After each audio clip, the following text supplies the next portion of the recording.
Ils sont tout le temps en train de chasser un démon. Mais eux-mêmes ne marchent pas de manière pratique dans la marche avec Dieu. Disciples. Je vais finir parce que le temps passe. Laissez-moi vous dire qu'on est disciples dans 3 axes dans notre vie. 3 axes dans notre vie, on est disciples de Christ. Premièrement, on l'a vu tout à l'heure, dans son enseignement. On croit ce qu'il dit. Donc, premier endroit où on est disciple, c'est dans l'enseignement de Christ.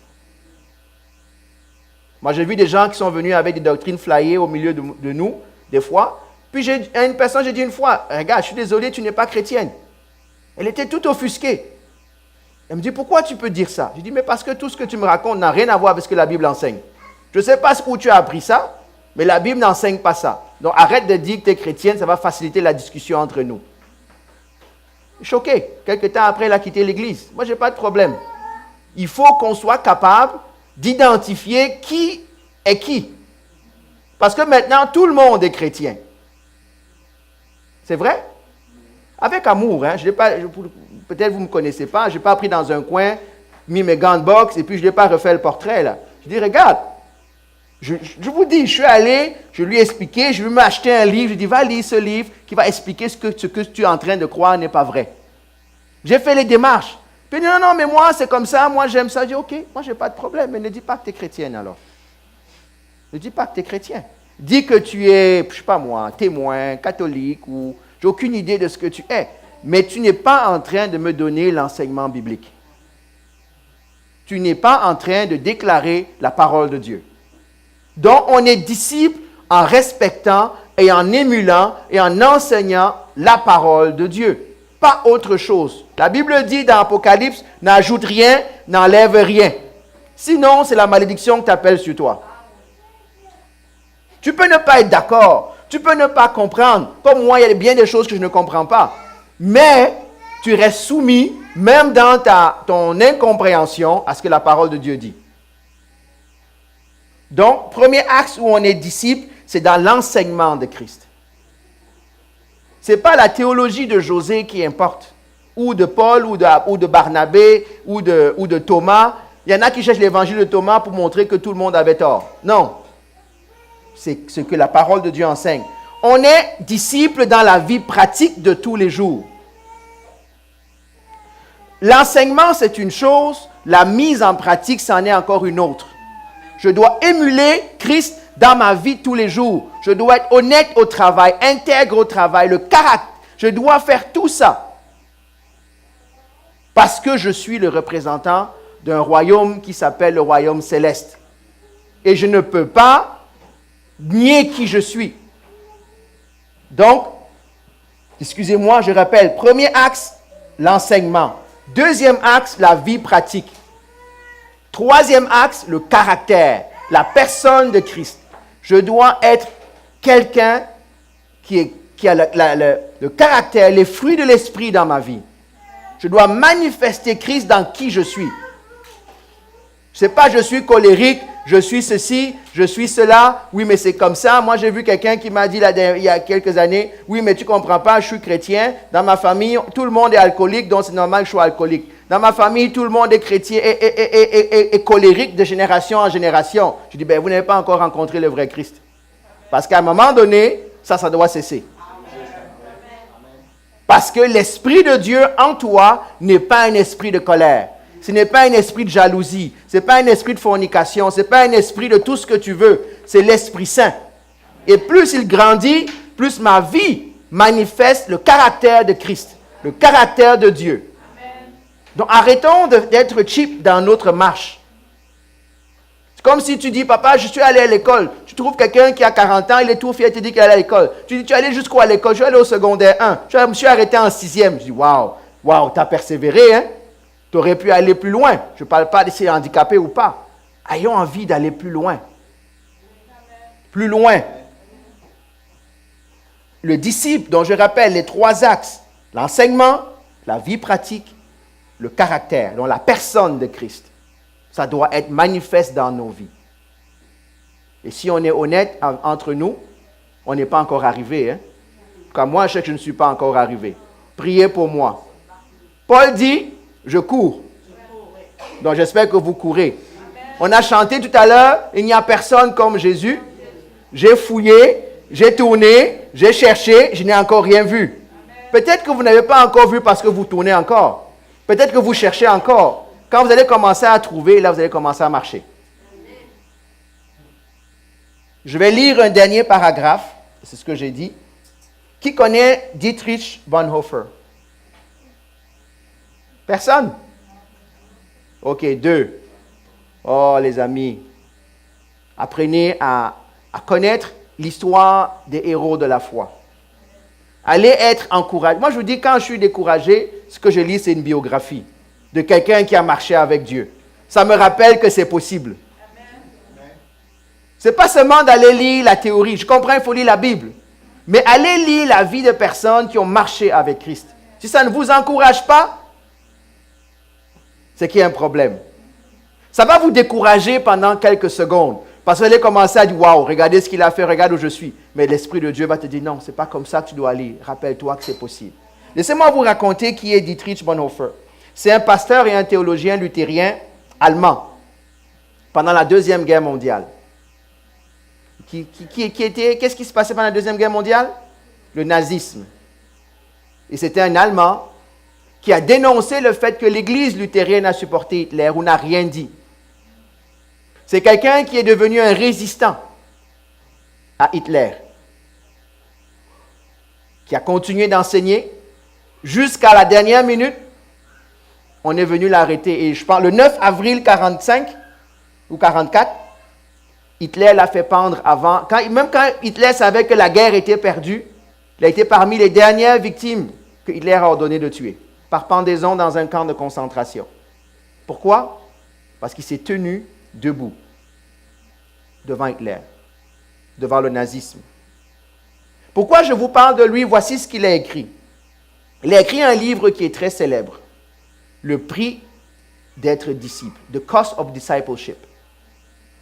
Le prix d'être disciple. Parce que ce que on va commencer à payer la semaine prochaine, il y aura un prix à payer, mes frères et mes sœurs. Je vais d'abord le lire en anglais parce que c'est un livre en anglais. Ça va me permettre de bénir Larry. Comme ça, on pourra se comprendre et je vais le traduire au fur et à mesure. Il dit, discipleship means adherence to Christ. And because Christ is the object of that adherence, it must take the form of discipleship. Il dit, être disciple, ça veut dire adhérer à Christ. Et parce que Christ est l'objet de cette adhérence, de cette adhésion, ça doit être fait sous la forme de disciple.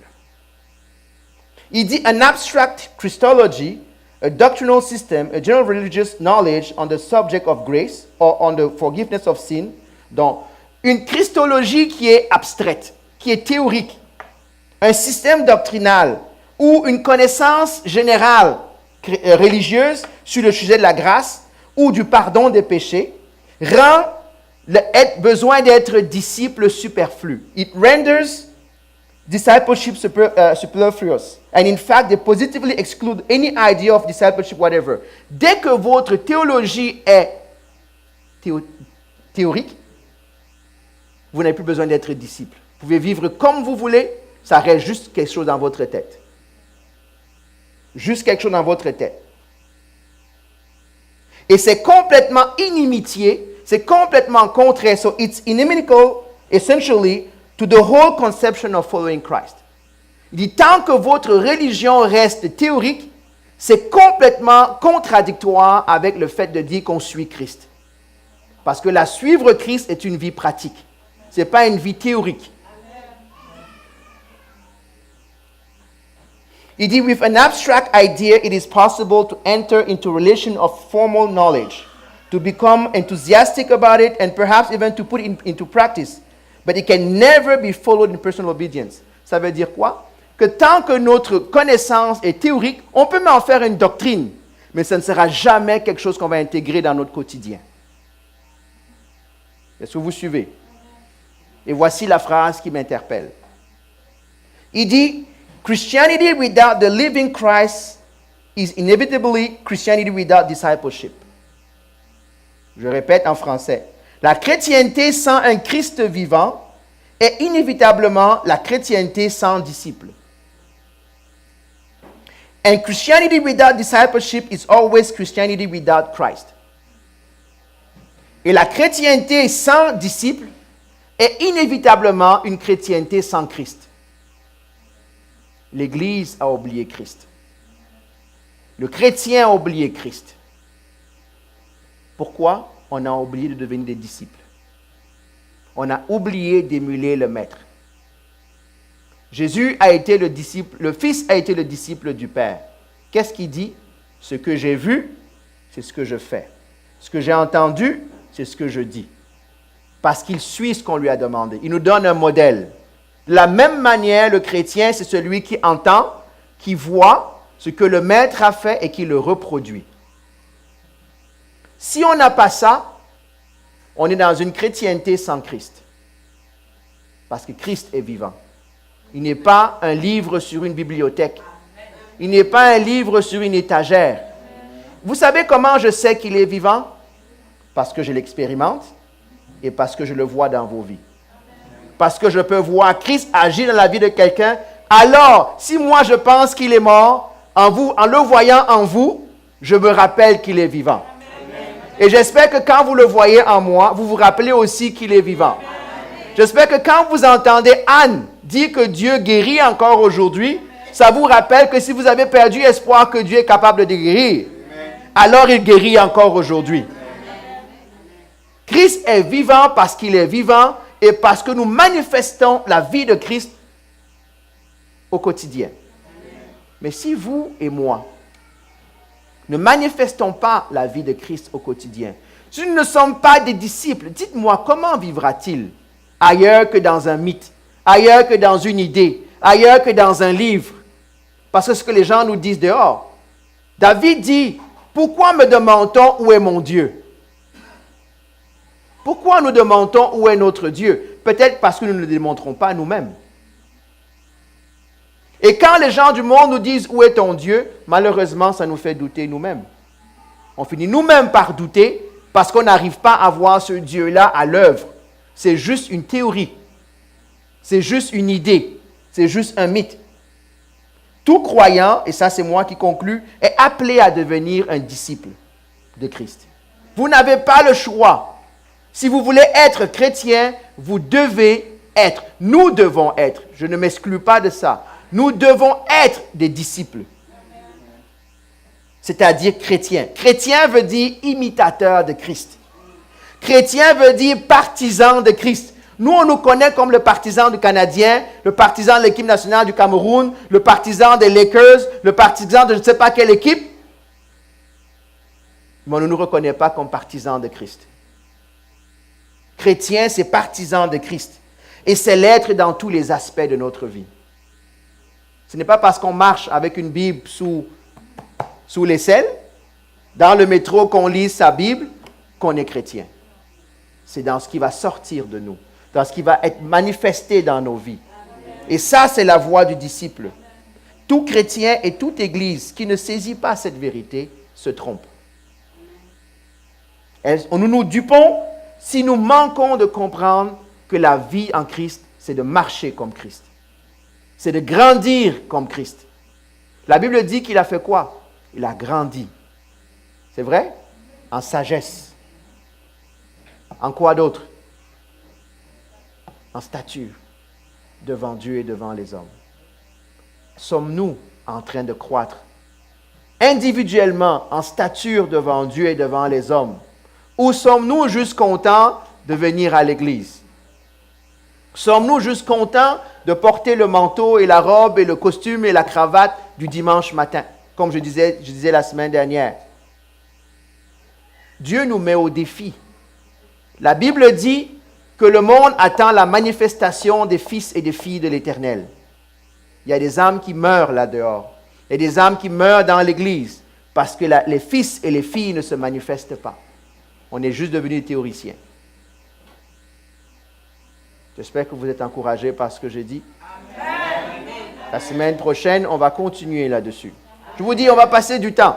Donc, prenez, si vous ne voulez pas entendre, prenez un break de 6 semaines avant de revenir. Mais si vous voulez entendre, on sera là. Il n'y a pas de plus grande chose que ça. Ça, c'est le point de départ. Ce n'est pas la conclusion, hein? C'est le point de départ. Il faut qu'on comprenne cette base-là. Et après, on va à d'autres niveaux. Amen? Prions. Seigneur, nous voulons te rendre grâce et te bénir, nous voulons te magnifier. Nous voulons, Seigneur, remettre ta parole entre tes mains. Seigneur, si j'ai dit quelque chose qui n'est pas conforme à ta parole, tu sauras corriger, Seigneur. Mais Seigneur, si j'ai dit ta parole, alors aide-nous à obéir, Seigneur. Parle à chacun d'entre nous, à toute personne qui écoute ce message. Aide-nous à nous mettre nous-mêmes devant toi, Seigneur. Convainc les cœurs, Seigneur Jésus. Tu connais où chacun de nous est par rapport à ce que je viens d'introduire aujourd'hui. Moi le premier, Seigneur. Pardonne-nous, parce que des fois, on a pris notre marche avec toi à la légère. On s'est contenté de peu. On a offert peu. Et on a sauvé peu. Aide-nous, Seigneur, à grandir.